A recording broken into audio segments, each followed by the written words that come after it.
cop laughs in court after arresting a man he thought was lying about being a U.S. Army general, but that laugh didn't last long. The courtroom in Toledo, Ohio was quiet enough to hear the ticking of the clock above the judge's bench.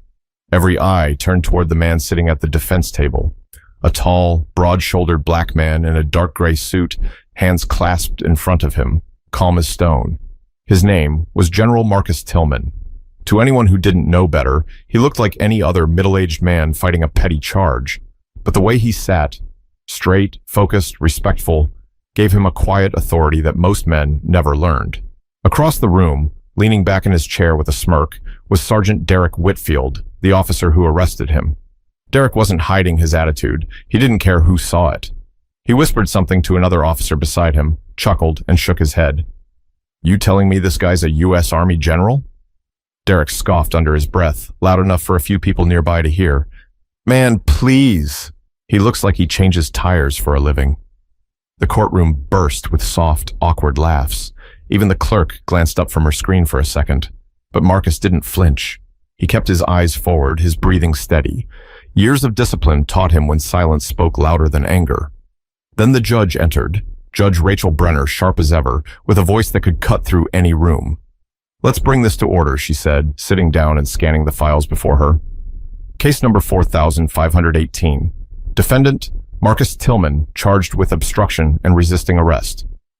The words hung in the air, ridiculous to anyone who actually knew the man. Marcus glanced briefly at his attorney, Anthony Graves, a young public defender who'd been assigned the case last minute. Anthony leaned close and whispered, "Sir, I know this looks bad, but keep calm. We'll get through this." "I've been calm my entire life," Marcus replied quietly, his voice deep but patient. "That's not the problem." Across the room, Derek leaned back and chuckled again, folding his arms like he owned the place.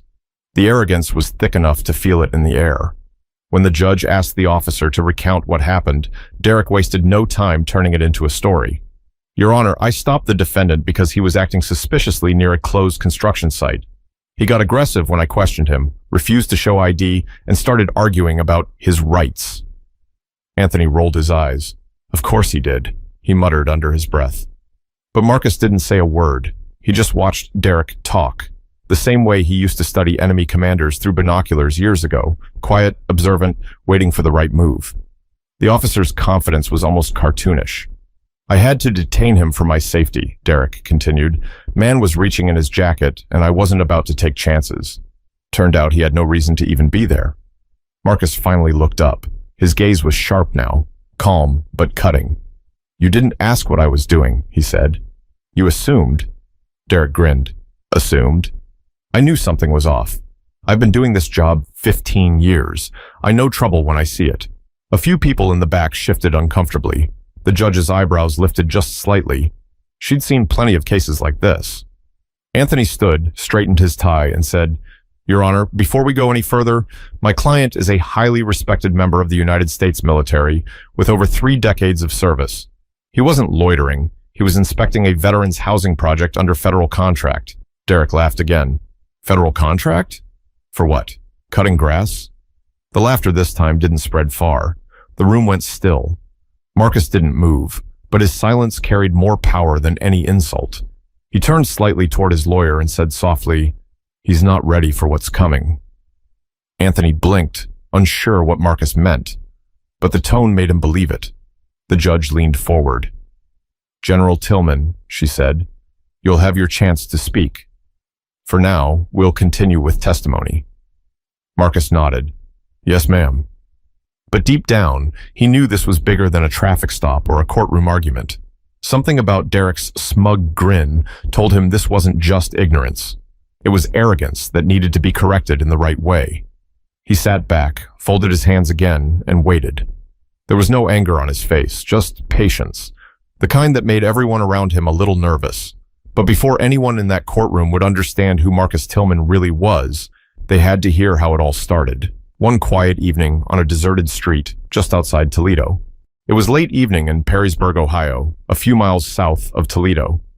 The sun had already dropped below the horizon and the air was still, carrying that faint smell of rain from earlier in the day. General Marcus Tillman was driving home from an inspection at a new veterans housing site. It had been a long day, the kind that made your back stiff and your mind wander. He wasn't in uniform that day, just a plain navy polo shirt and khaki pants. His car, a silver Ford Expedition, had government plates. Inside the passenger seat sat a thick binder of project notes, blueprints, and a sealed envelope marked Department of Defense. He'd planned to drop it off first thing in the morning.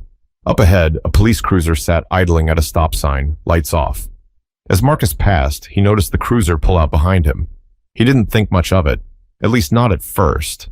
But the headlights stayed close, too close. He glanced at his rearview mirror, then at his speedometer. 41 in a 40 zone. Nothing unusual. Still, the cruiser followed. A minute later, flashing red and blue lights filled his back window. Marcus sighed, eased over to the shoulder, and put his hands on the steering wheel where they could be seen. It wasn't his first time dealing with authority, but it was the first time he wasn't the one in command. The officer approached slowly.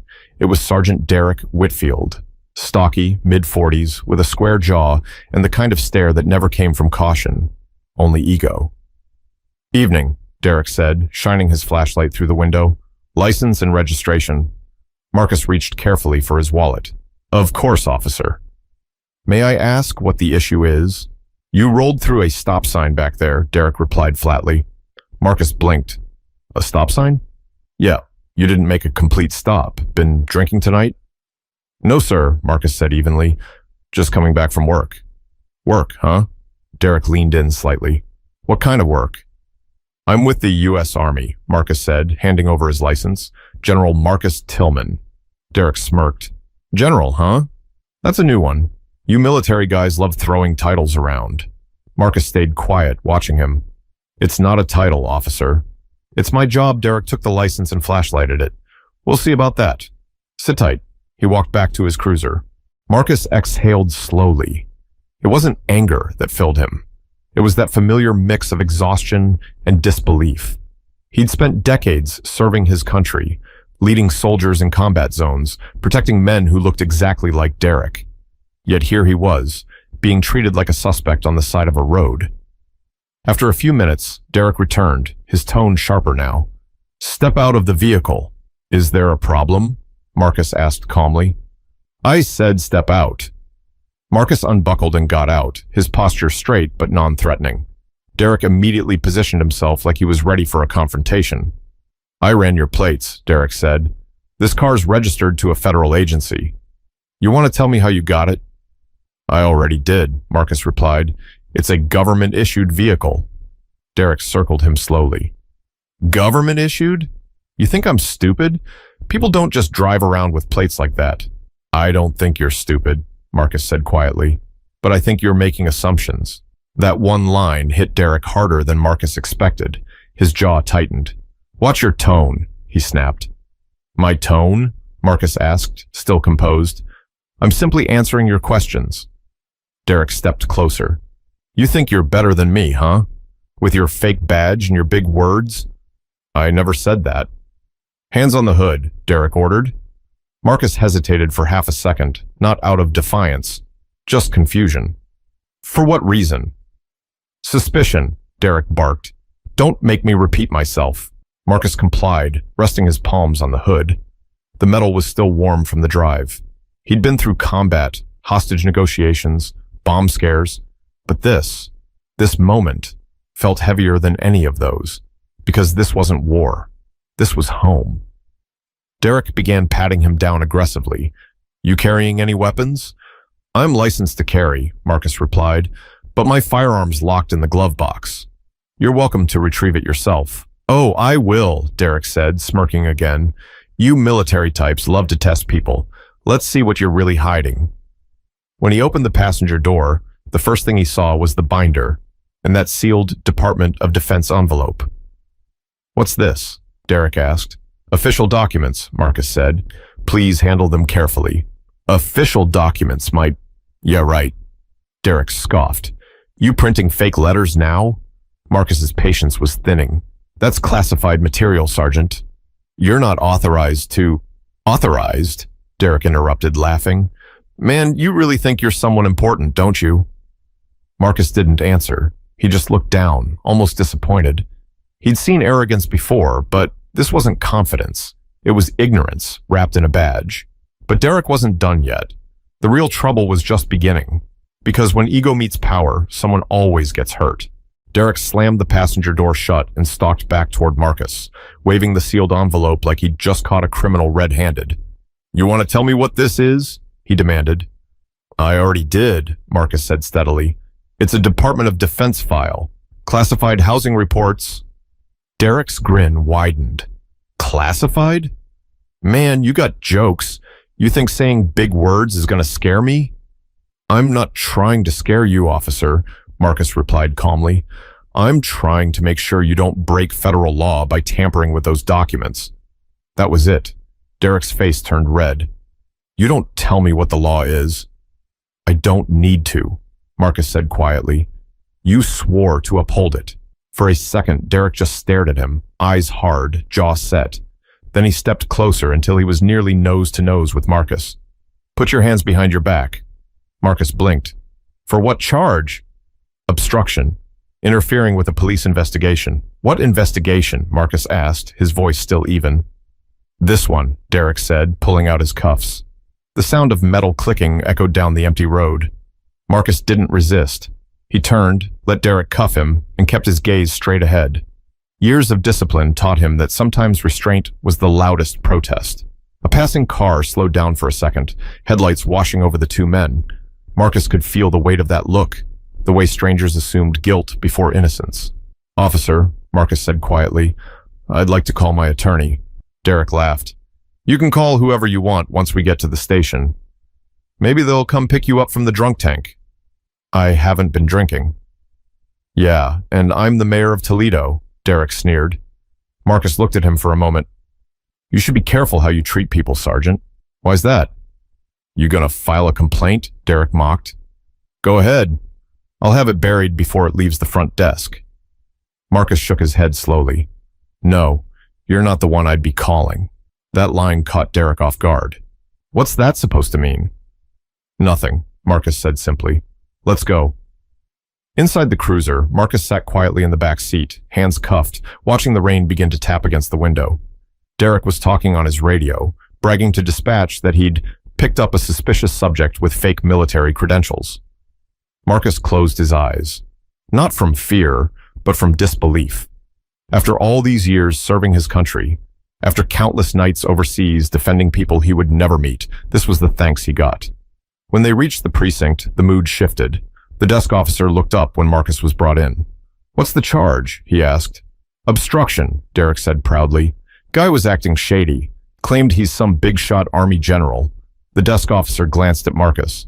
"You got ID?" "It's in the binder he confiscated," Marcus replied. Derek rolled his eyes and tossed the binder onto the counter. The clerk opened it, flipped through the papers, then froze. Derek," he said slowly, "these are legitimate. They've got federal clearance tags. You sure you want to process this?" Derek frowned. "What are you talking about?"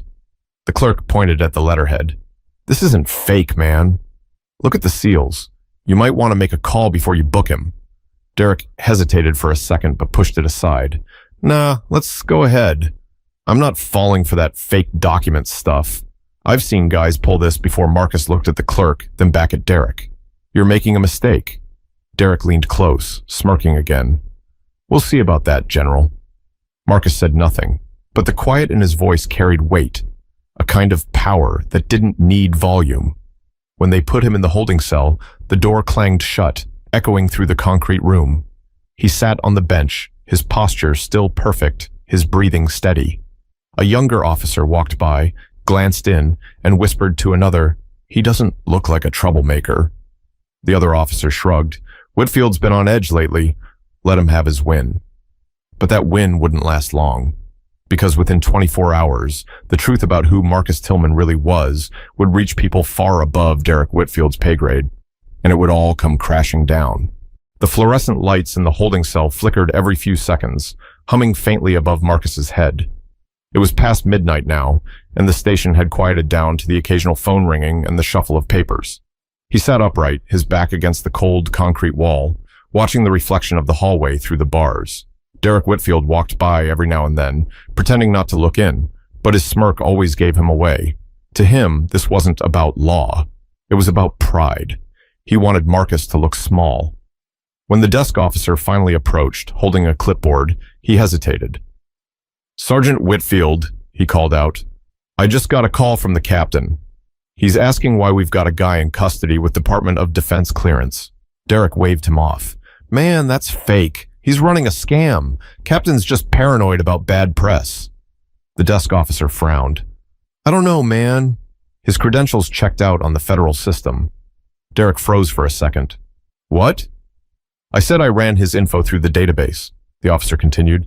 "It came back verified. Major General Marcus Tillman, U.S. Army, current active status." For the first time that night, Derek didn't have anything to say. He muttered something under his breath and stormed toward the cell. Marcus looked up at him calmly. "Change of heart?"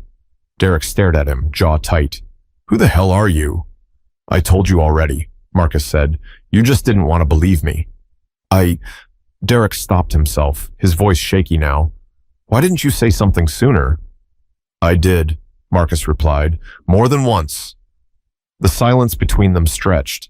Derek finally turned away, mumbling, "Wait here." Marcus let out a slow breath. He could have made a scene. He could have pulled rank, shouted his title, called his connections the moment those cuffs went on, but he didn't. Because sometimes people needed to see their own arrogance play out before they'd ever understand it. A few minutes later, the door opened, and the captain, a tall woman with graying hair, walked in. "General Tillman," she said. Marcus stood. "Yes, ma'am." "I'm Captain Elena Brooks," she said, clearly uncomfortable. "I am so sorry about this, sir. We've verified your identity and your credentials. You're free to go." "Thank you," Marcus said simply. Derek stood behind her, eyes down. He looked like a kid who'd just been caught stealing candy. The captain turned to him sharply. "Sergeant Whitfield, in my office. Now." He followed, silent. Marcus gathered his binder and envelope from the desk, checking that everything was intact. The younger officer who had verified his credentials approached him carefully. "Sir, I just want to say, for what it's worth, I'm sorry. That never should have happened." Marcus nodded. "You're not the one who needs to apologize." As he walked toward the exit, he caught a glimpse through the glass window of Derek standing in the captain's office, getting chewed out. He didn't smile, didn't gloat. He just kept walking. Outside, the air felt heavy. The streetlights cast long shadows over the lot, and the sound of rain dripping from the awning filled the silence. He got into his SUV and started the engine, staring at his reflection in the rearview mirror. His eyes were tired, but focused. The look of a man who had spent his whole life fighting battles that no one else wanted to see. As he drove away, he made one call, just one. It wasn't to a lawyer or a friend. It was to a number stored deep in his contacts, one labeled Office of the Secretary of the Army. "Sir," the voice on the other end said, "we've been informed of the situation. Are you all right?" "I'm fine," Marcus said, "but I'm not the one who needs help understanding what just happened." "Understood," the voice replied. "We'll handle it." Marcus ended the call, pulled into his driveway, and sat there for a moment. His house was quiet. The world was quiet. But inside him, there was that old familiar ache. The one that came from realizing some fights didn't end when you left the battlefield. But this wasn't over. The next morning, Marcus would walk back into that same courthouse, and the look on Sergeant Whitfield's face when he realized who he'd mocked in front of a judge would be something no one there would ever forget. The morning sun streamed through the tall courthouse windows in downtown Toledo. The light hit the marble floors just enough to give the room a calm glow, but there was nothing calm about what was about to happen inside. Marcus Tillman arrived early, dressed sharply in a pressed charcoal suit. He walked with that same slow, deliberate stride soldiers carried long after retirement. Shoulders squared, head high, not out of pride, but out of habit. Every step counted down the hallway, drawing quiet glances from others waiting for their cases. Most didn't recognize him. To them, he was just another man in line for his day in court. At the other end of the hall, Sergeant Derek Whitfield leaned against a wall, flipping through his report file, pretending not to see Marcus approaching. His smirk was back, though not as strong as before. He still believed he had the upper hand. When Marcus stopped a few feet away, Derek finally spoke. "Didn't expect you to actually show up," he said. "I always show up," Marcus replied calmly. "It's part of my job." Derek laughed quietly. "Still keeping up that general story, huh? You got guts, I'll give you that." Marcus looked at him, not angry, not even surprised. "It's not a story, Sergeant. It's my life." Before Derek could respond, the bailiff opened the courtroom door and called, "All rise." Inside, the room was small but packed. A few reporters were present, local news types who loved a good police story. The judge, Rachel Brenner, sat tall behind the bench, flipping through her notes. "Case number 4518, she began. The state versus Marcus Tillman." Anthony Graves, Marcus's young attorney, leaned over. "Sir, we're going to let him speak first. Just stay calm." "I've been calm," Marcus said softly. "That's not what needs to change." The judge looked up. "Sergeant Whitfield, you filed this report. Please explain what happened."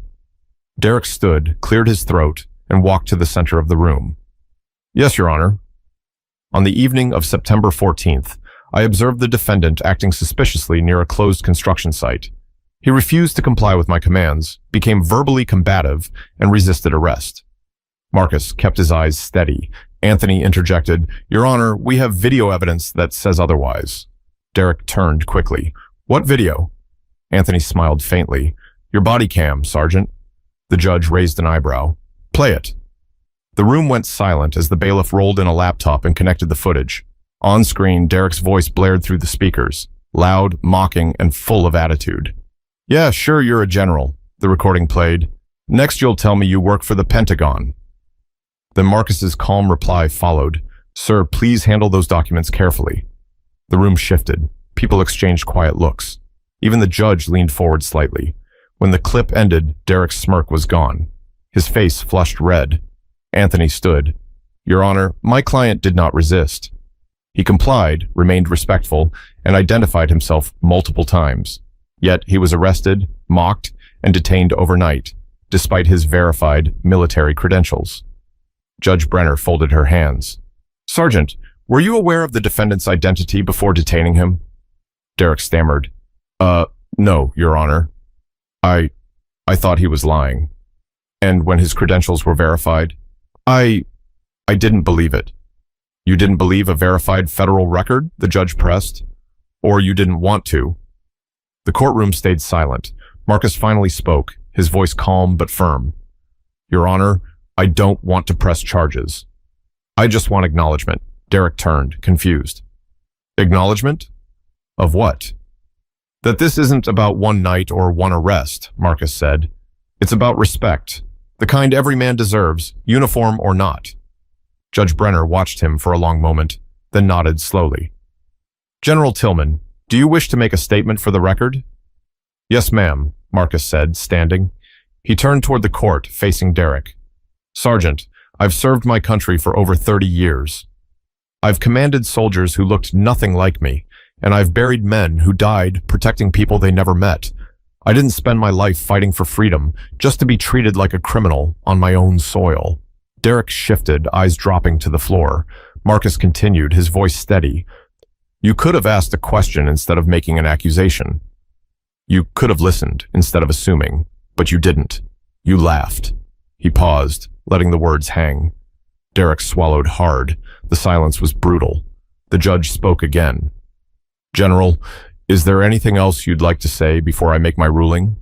Marcus gave a faint smile. "Just one thing." He reached into his pocket, pulled out his phone, and said quietly, "Sometimes respect needs a reminder." And that's when he made the call, the one that would change everything. Marcus held the phone to his ear as the courtroom waited in a thick silence. Even the judge paused, unsure what he was doing. His tone was calm, measured, but there was something in his voice that made everyone sit up a little straighter. "Hello?" Marcus said quietly. "This is General Marcus Tillman. I need to report an incident involving local law enforcement in Toledo, Ohio.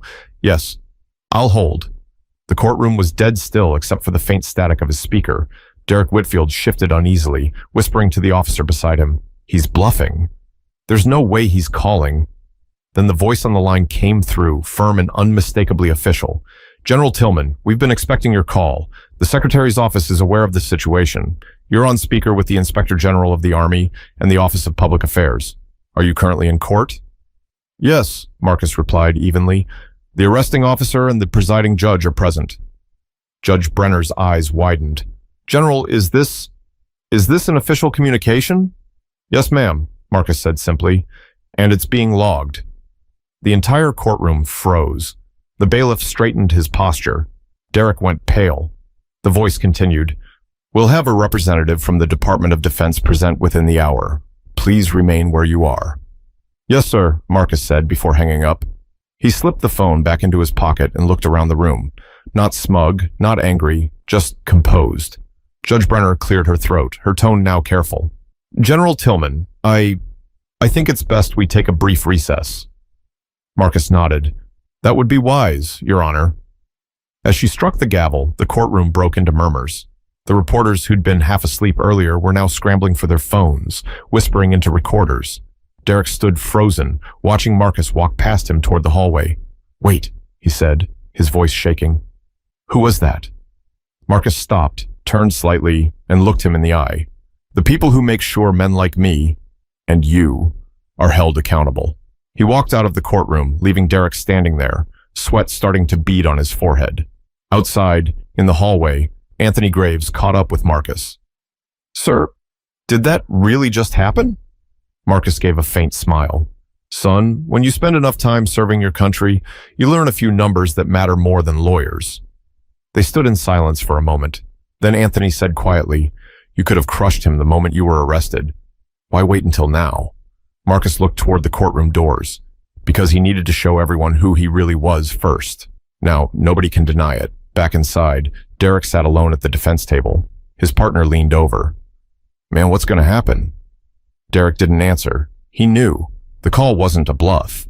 And if what he'd just heard was true, this wasn't staying local. The Department of Defense didn't take lightly to one of their own being humiliated in a civilian courtroom. 45 minutes later, the courtroom doors opened again. 2 men and 1 woman walked in, all wearing dark suits with small gold pins on their lapels. The air changed instantly.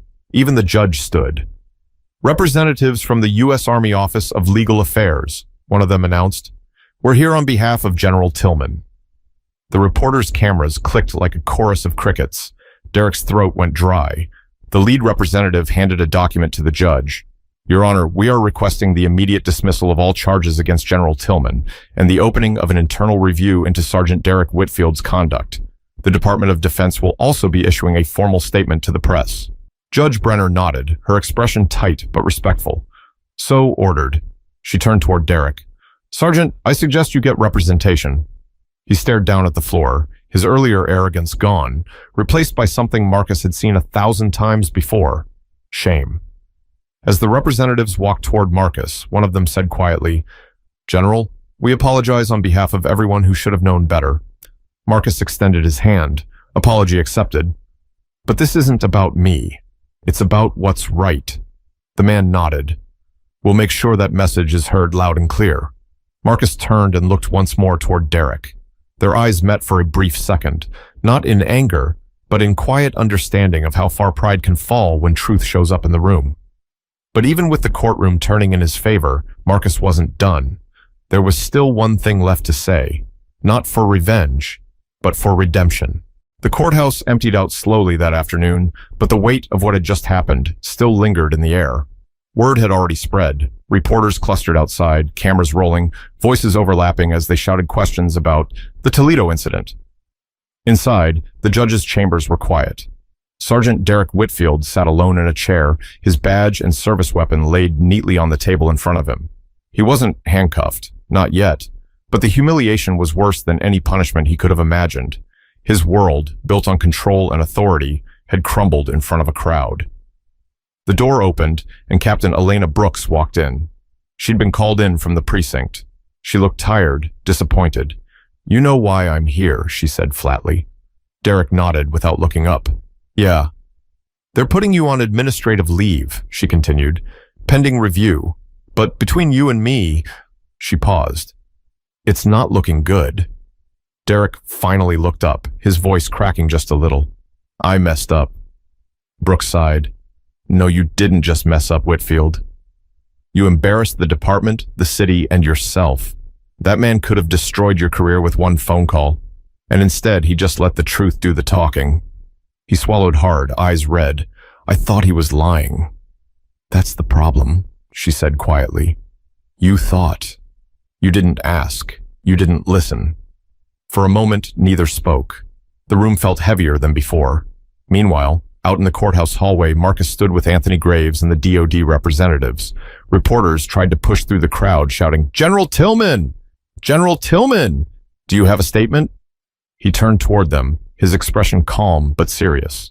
I do, he said. The microphones extended toward him like metal arms. I've served this country for over 30 years, he began, and I've seen men of every color and background fight side by side. Not because they were the same, but because they believed in the same thing, justice, respect, honor. He paused, scanning the crowd. What happened to me shouldn't happen to anyone. Not because of the color of their skin, or the clothes they wear, or the car they drive. Respect should not be earned through rank or reputation. It should be automatic until proven otherwise. A hush fell over the crowd. Even the reporters lowered their cameras slightly. Marcus continued, I'm not here to ruin a man's life. I'm here to remind people what happens when we stop seeing each other as human beings. When we let fear or arrogance dictate how we treat one another, we lose something far greater than pride. We lose our integrity. The DOD representative beside him nodded subtly. Anthony, still standing nearby, leaned in and whispered, That was perfect, sir. Marcus shook his head slightly. It's not perfect, son, but it's honest. As he left the building, one of the local journalists, a young woman named Dana Morales, called out softly, General, will you forgive him? Marcus stopped at the top of the courthouse steps and turned back. Forgiveness isn't about pretending it didn't happen, he said. It's about refusing to carry someone else's ignorance as your own burden. Dana lowered her mic slowly. The crowd stayed silent. Later that evening, footage of Marcus's speech aired on every major local station, and by midnight it was trending online. People were arguing in the comments, sharing stories, reflecting on what they'd seen. At home, Marcus sat in his living room, the TV still playing muted in the background. He didn't need to watch. He'd lived it. He glanced at the folded American flag sitting on the shelf above his fireplace, the one that had traveled with him through 3 tours overseas. It reminded him why he'd chosen silence when he could have chosen power. Because real strength didn't shout. It endured. Across town, Derek sat in his small apartment, staring at the letter that confirmed his suspension. His phone buzzed with messages from reporters and coworkers, but he ignored them all. For the first time in years, he didn't have a comeback or a defense. He picked up his phone, opened a new contact, and hesitated before typing. General Marcus Tillman. He didn't expect an answer, but he called anyway. The line rang twice before a voice picked up. This is Tillman. Derek cleared his throat. General, it's Whitfield. I don't expect you to talk to me, but I needed to say it anyway. I was wrong. All the way wrong. I let pride get in the way of doing my job right. Marcus was silent for a moment. You've taken the first step, Sergeant. The next one's harder. I know, Derek said quietly. I just wanted to say, I'm sorry. I believe you, Marcus replied. Now make sure your actions believe you too. He ended the call gently. Derek sat there, staring at the phone, his own reflection faintly visible in the dark screen. For the first time, he didn't see a badge or authority, just a man who'd finally been forced to face himself. But Marcus knew something deeper than punishment had taken place that day. This wasn't just about a courtroom or a headline. It was about what happens when dignity meets ignorance and wins without hatred.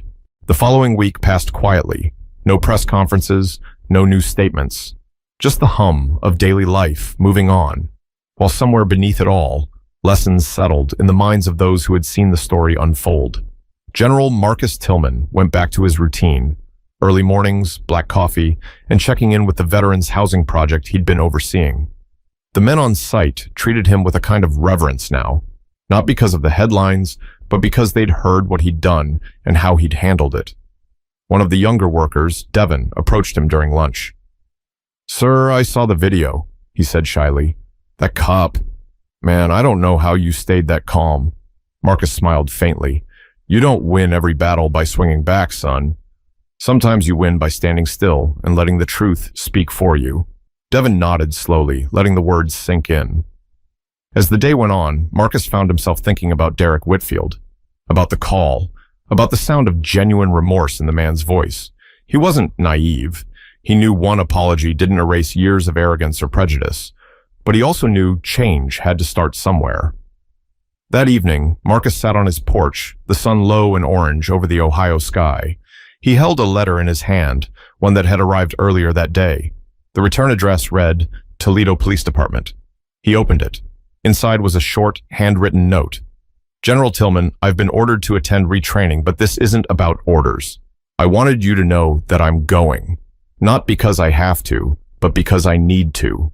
You didn't humiliate me. You showed me who I'd become. I won't forget that.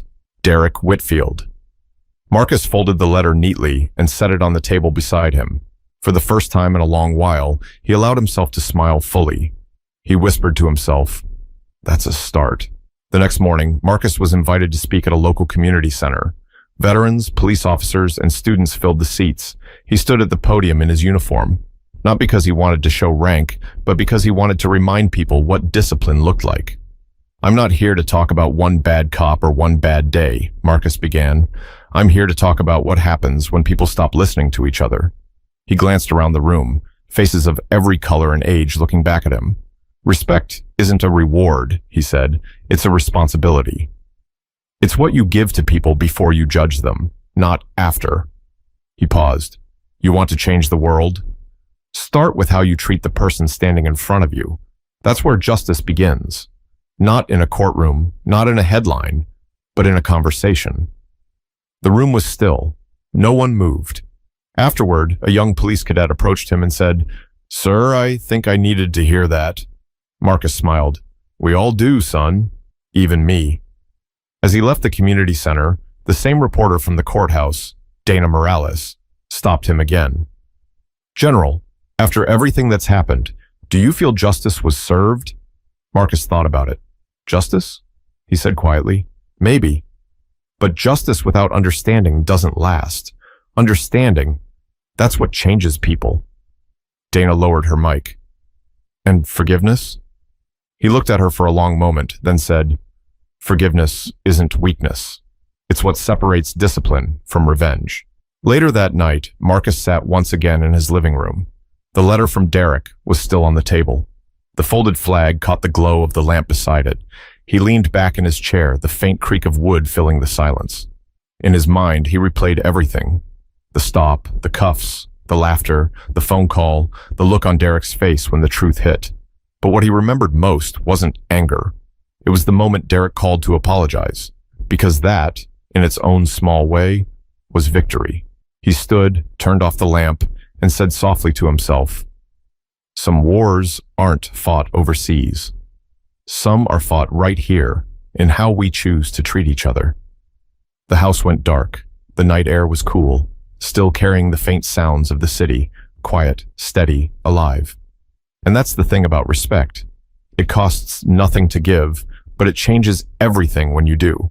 If this story moved you, take a second today to look at how you treat people, at work, on the street, online. Respect doesn't start with a title or a uniform. It starts with you. Share this story with someone who needs that reminder, and let's make understanding louder than hate.